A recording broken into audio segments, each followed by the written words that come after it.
날마다 나를 살리는 큐티 이성훈 목사입니다. 오늘 큐티 본문은 잠언 30장 18절에서 33절까지입니다. 오늘도 말씀해 주신 하나님 감사합니다. 세상의 신비를 깨달아 알기를 원합니다. 말씀해 주시옵소서. 듣겠습니다. 세상의 신비는 첫째로 깨닫지 못해도 행해지고 있다는 것입니다. 18절입니다. 내가 심히 기이 여기고도 깨닫지 못하는 것 서너시 있나니 라고 합니다. 아굴은 신비에 대해서 깨닫지 못하는 것이 서너 가지가 있다고 합니다.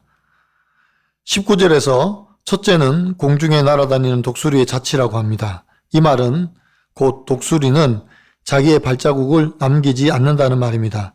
이렇듯 바위 위의 뱀도 바다의 배의 자치도 남녀 간의 사랑도 그들의 발자취를 남기지 않는다고 말하고 있습니다.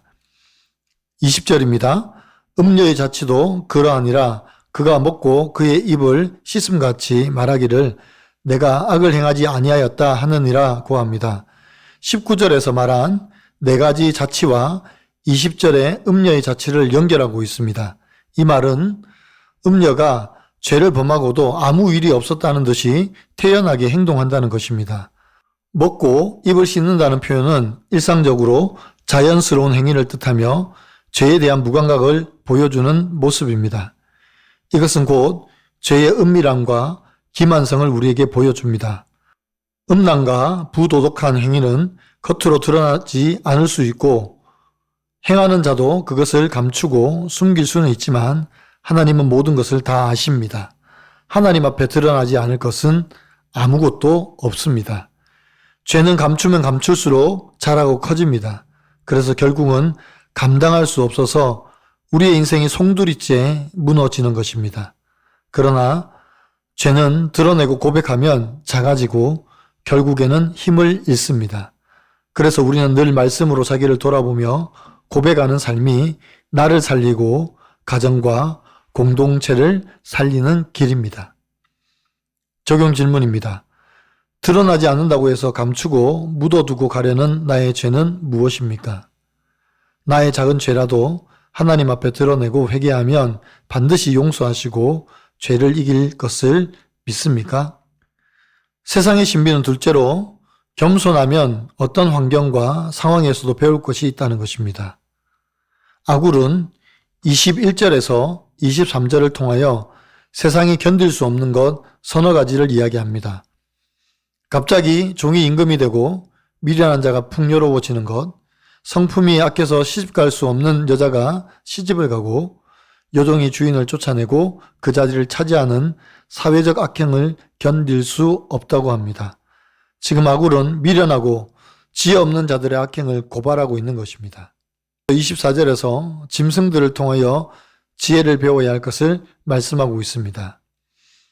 개미는 힘은 약하지만 미래를 준비하는 지혜가 있어 여름에 미리 겨울에 먹을 양식을 준비합니다. 사바는 자기의 안전한 거처를 위해 바위 틈에 집을 지어서 포식자들로부터 피하는 지혜가 있다고 합니다. 메뚜기는 지도자가 없어도 협력하며 조직적으로 행동하는 지혜가 있습니다. 도마뱀은 자기에게 주어진 기회를 잘 활용하고 적응력이 뛰어난 지혜가 있습니다. 이같이 약하고 작은 미물들 같아 보이지만 그들에게 각각의 지혜가 있음을 볼 수 있습니다. 개미에게는 준비하는 것과 성실함, 사반에게는 자기 보호 능력, 메뚜기는 협력과 질서, 마지막으로 도마뱀에게는 적응과 기회를 잘 선용하는 것입니다. 하나님께서 창조하신 이 작은 짐승들을 통하여 우리는 지혜를 배울 수 있습니다. 교만한 마음을 가지면 아무리 빼어나고 지혜로운 것으로 인하여도 배울 것이 없지만은 겸손하면 이같이 작은 짐승에게도 지혜를 배울 수 있는 것입니다. 아굴은 하나님께서 지으신 작은 창조물들을 통해 진정한 지혜란 힘이 아닌 슬기로운 판단력에서 나온다는 것을 보여주고 있습니다. 적용 질문입니다. 하나님이 내게 맡기신 자리에서 겸손히 순종하며 견뎌야 하는 일은 무엇입니까? 요즘 내가 스스로 높은 채 하는 일은 무엇입니까? 공동체에서 악한 일을 도모하고 있지는 않습니까? 내 힘을 의지하며 사느라 공허했던 삶에 찾아와 말씀을 들려주시고 저의 욕심과 분별 없음을 보게 하신 하나님께 감사드린다는 한 성도님의 큐티인 묵상 간증입니다. 저의 부모님은 고급 식당을 운영하셨습니다. 그런데 언젠가부터 주변에 가성비 좋은 식당들이 들어서면서 경제적인 어려움에 봉착하셨습니다. 저희 부부가 결혼할 준비할 때쯤 급기야 아버지는 저 몰래 남편에게 돈을 빌리셨습니다. 그럼에도 부모님의 빚은 점점 늘어났고 아버지는 암 진단까지 받으셨습니다. 저희 가정에 이해할 수 없는 고난이 찾아온 것입니다. 사실 이 모든 일은 저희 가정을 살리고자 하나님이 허락하신 구원의 사건이었지만 음식으로 배부른 미련한 자처럼 저희 부부와 친정 어머니는 식당이 팔리기만 하면 모든 문제가 해결될 것이라 여기고 오직 빚을 갚기 위해 10년 이상 노예처럼 일만 했습니다. 그 와중에 저는 오빠와 동생이 부모님의 빚 갚는 일을 돕지 않는다는 생각에 생색이 나고 억울했습니다. 그러던 어느 날입니다. 친정어머니가 구속사적인 설교 말씀을 들으시고는 이렇게 너희가 고생하는데 내가 지인작 파산 신청을 하지 않아서 정말 미안하다고 하셨습니다. 자기 욕심으로 미련을 두고 식당을 정리하지 않은 것을 회개하신 것입니다.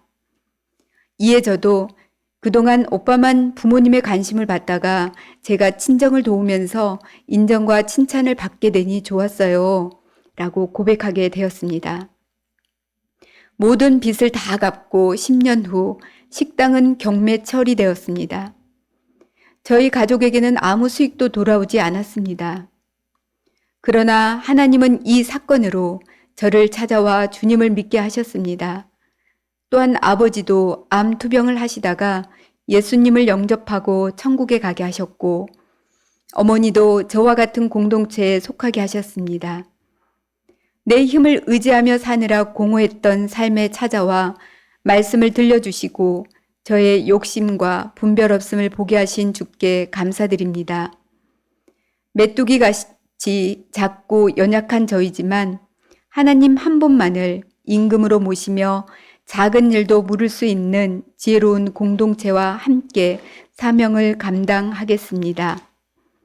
저의 적용은 저와 비슷한 고난 속에 있는 지체들에게 간증을 나누겠습니다. 힘든 과정을 버티며 가정을 지켜준 남편에게 고맙다고 말하겠습니다. 입니다. 29절입니다. 잘 걸으며 위풍 있게 다니는 것 서너시 있다고 합니다.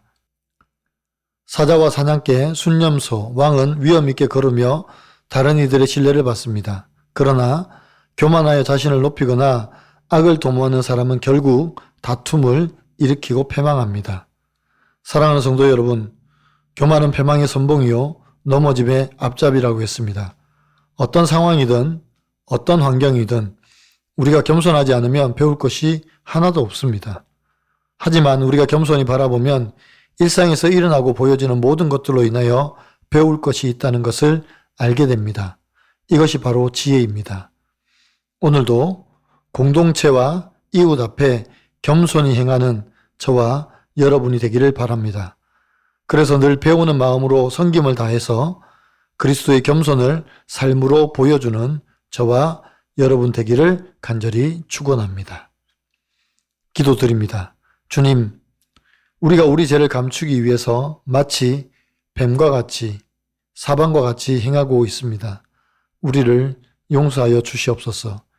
이제는 작은 것이라도 하나님 앞에 드러내고 고백하게 하시고 그래서 감추어진 것이 다 드러나서 내 안에 있는 모든 죄의 뿌리가 소멸되게 하여 주시옵소서. 내 안에 있는 욕심과 교만을 버리게 하시고 어떤 상황과 환경 가운데도 배울 것을 찾는 겸손함을 갖게 도와주시옵소서. 저희의 교만함과 지혜롭지 못한 행동 때문에 공동체에 다툼이 일어날까 두렵습니다. 주님, 이제 겸손히 행함으로 평화를 일으키는 저희가 되기를 소원합니다. 주의 지혜로만 행하게 도와주시옵소서. 예수 그리스도의 이름으로 감사하며 기도드리옵나이다. 아멘.